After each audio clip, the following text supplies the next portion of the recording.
guys, thanks for joining.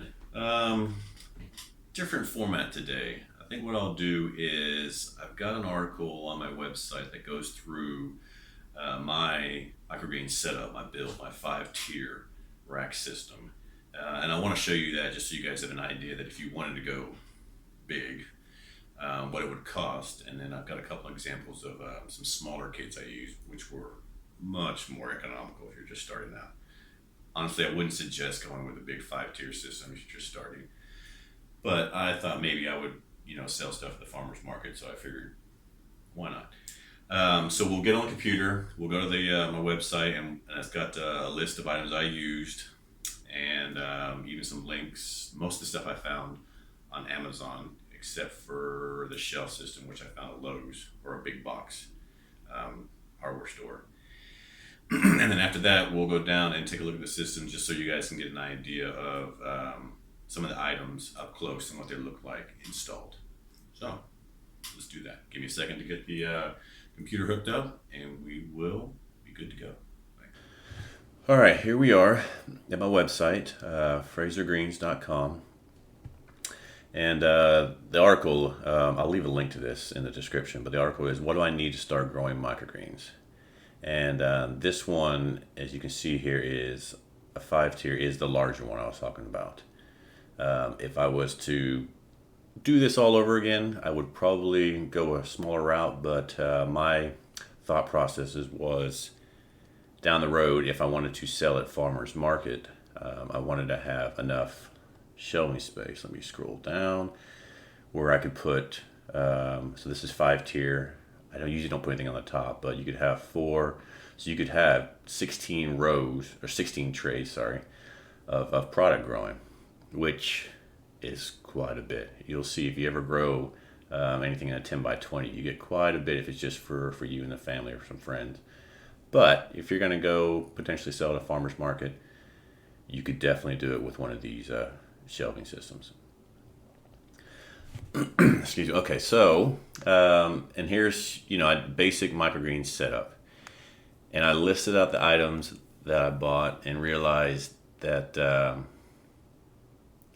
it doesn't really give you much information. It's just a list of items. So I said, okay, well, what I'll do is I had a budget where I didn't want to spend over $500, and that was just for me for this type system. I'll show you a couple of smaller ones that I actually did a video on as well. And so what I did was, below I got a couple of pictures where you can see where I labeled the fans, the lights, the wire rack, and then the 10 by 20 trays, and then I list them out down here with links. So this actual shelving rack that I got, Lowe's, which is big box hardware store. Let me see if I got a link for them. And they've got a bunch of different styles, but I picked this one right here because it had the open grates, so if you had any kind of water, it would drip through and you get airflow. And only thing I wish that this had was wheels, because just to have the ability to move it around is nice, but I didn't see one.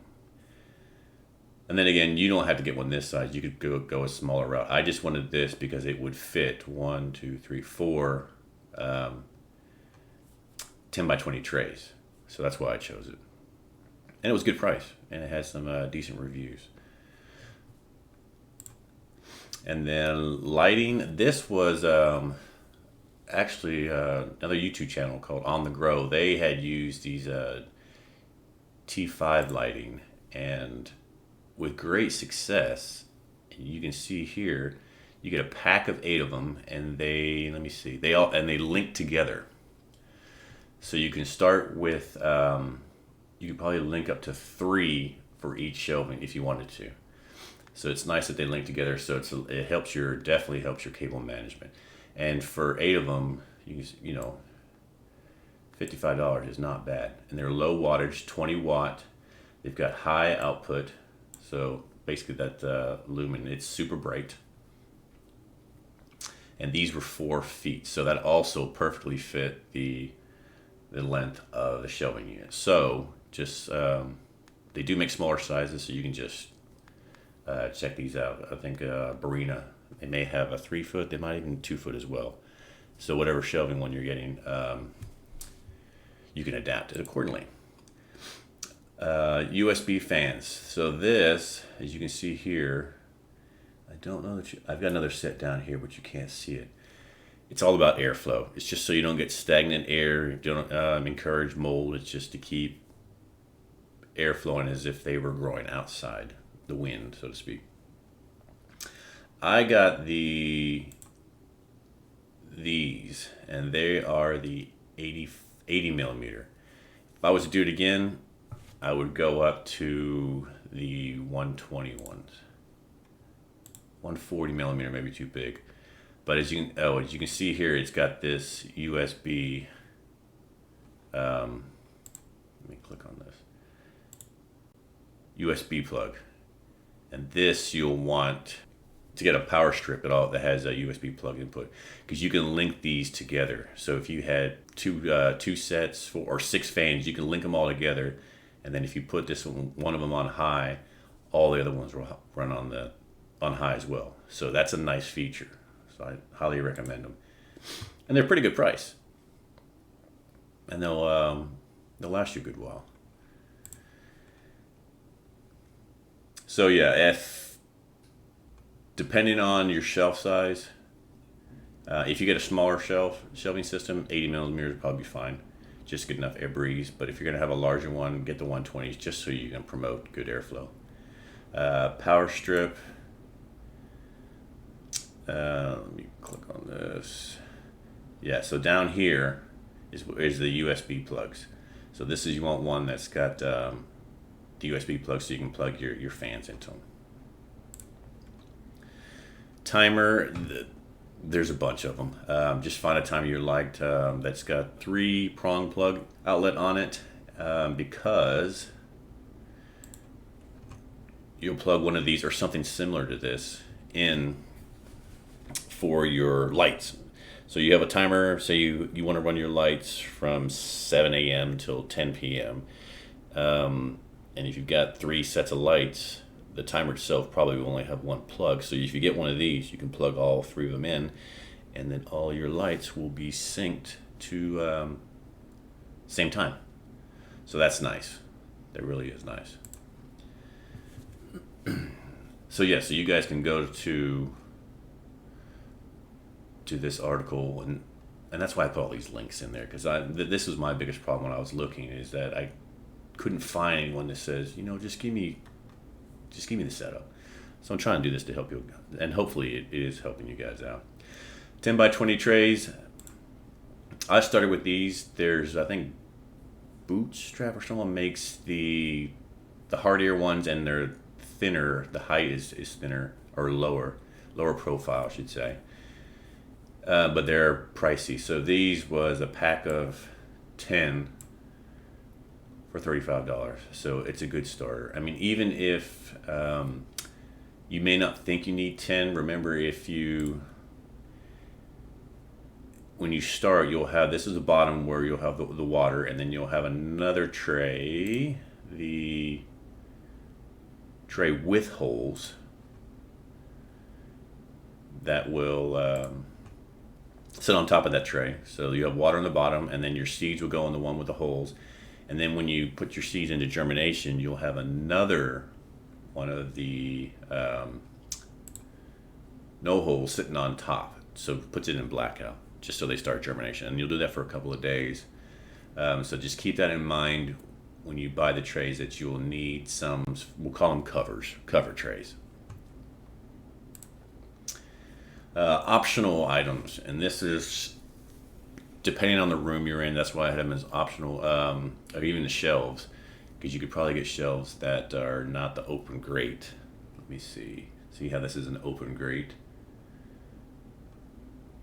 and the ones that I saw lowest was the wood, and they probably would have been fine, but I didn't want to deal with any wood or MDF where water would make them swell up or promote any kind of mold, so I just avoided it. So you have a shelf liner, dehumidifier. I bought one, and I'll show you guys here, and it works okay. I think it's too small for that size. Just because when you're spraying your microgreens, I mean, you're putting humidity in there, and this one, it kept up. It would keep the humidity around 50 to 60%, which is fine. I mean, the plants didn't seem to care, and it's not like they yelled at me going "Oi!" But I digress. But if you depend on the size of room, the room that I'm in is probably 3 by 8, so it's a small little storage room in the back of the garage. If you have a bigger room, you may or may not. You'll just have to get one of those temperature and humidity gauges and see, because if you have it inside the house, your AC may be doing a lot of the work for you, so you may not need it. That's just something that it's optional. Spray bottle. Now, you'll definitely need a nice spray bottle.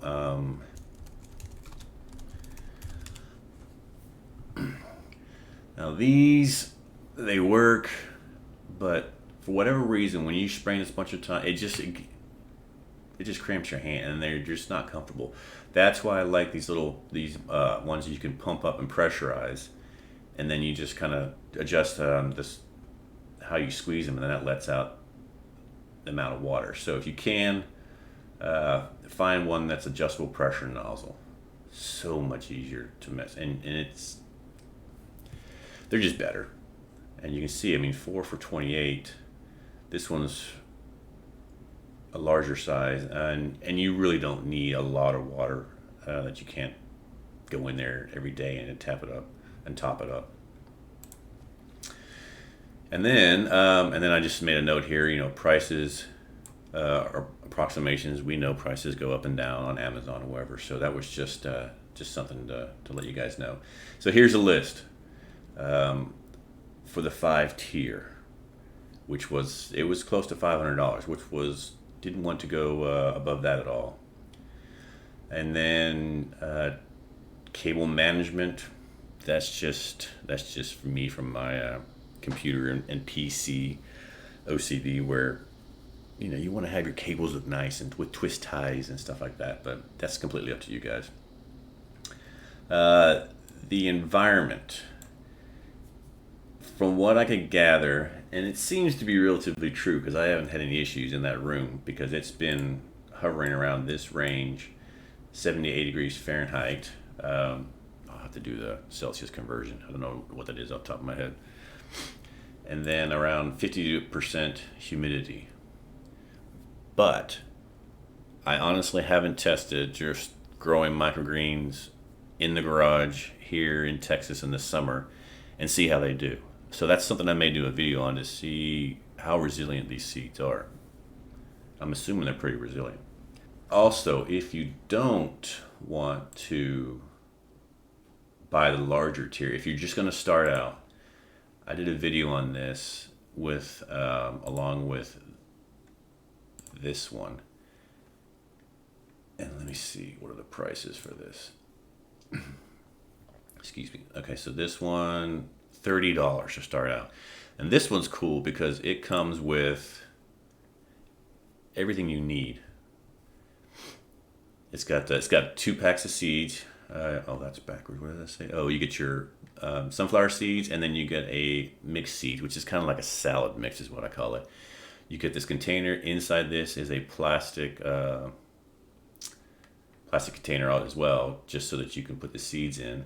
They'll give you, here we go, this cocoa coir mix where you just add water to it and it expands. And when you use one of these, you'll have leftover. So just get a Ziploc and put the other, and you probably only use half of this.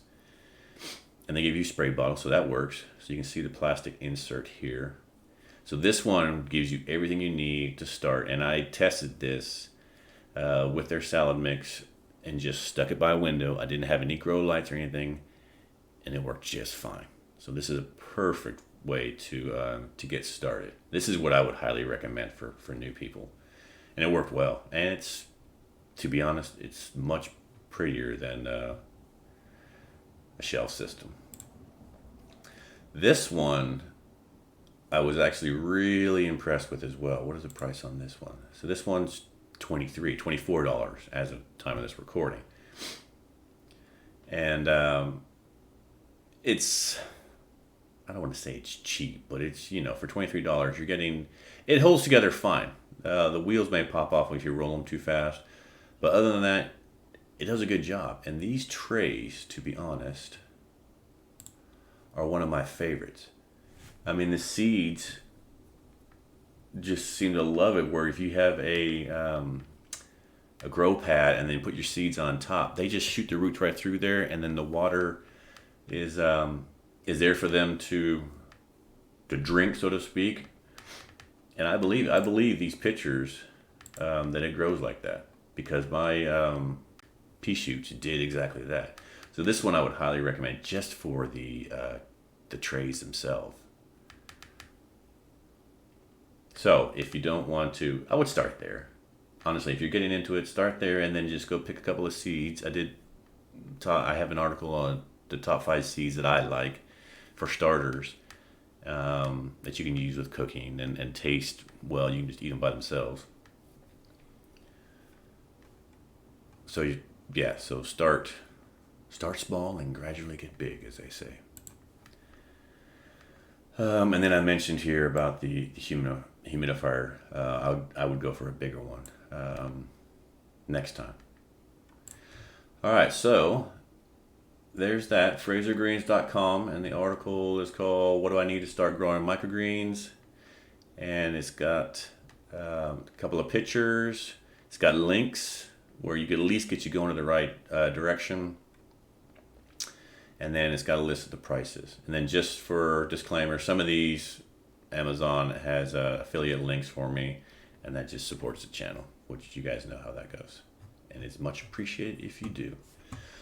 All right, so let's wrap this up and then just go do a quick tour of the room itself, just so you can see how I have it set up better than what these pictures aren't showing. And we'll go from there. All right, see you shortly.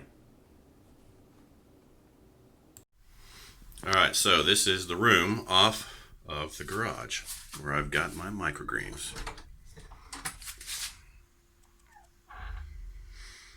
So you can see, if I walk in here, it is only I don't think it's 10 feet deep at all, but you work with what you got. So you can see the fans. I've got these lights turned off actually because I'm experimenting growing in different, let's take a peek. Ooh, that works. Different containers just to see. Oh, they're sprouting. Nice. So I've got 6 different containers I'm trying out just to see how they all do. And if they can grow in anything, and that makes it easier for me to tell you guys, just get some Tupperware and a grow pad and seeds and start growing. Okay, so you got the fans. Let me show you. And then here is the power. Here's how I have it set up, where you've got the 3 light, or only 2 lights I hooked up this time, going into a timer, which I've got going from 7 to 10 p.m. And then, let me see. You can see here when I told you before about linking, these fans are linked together. And then only one fan has to plug in, so you still have an extra one. So one fan plugs in, they link together, and then this set and this set are all running the same speed. And then I just did a little bit of cable management using zip ties just to keep things going. And then just for scale, that's the side. That is the small. There's a little tiny humidifier, but it's got RGB lights, so I let it slide. But there is the 4-tier system, which you could roll in front of a window if you wanted. Personally, I'm just going to use the trays, and in fact, I bought more trays because I'll probably you can see I got a whole pack of those trays there. From here forward, testing with seeds, I'll probably not use these 10 by 20s as much, because they're just too big for doing test things. And I'll use these, and these are stronger.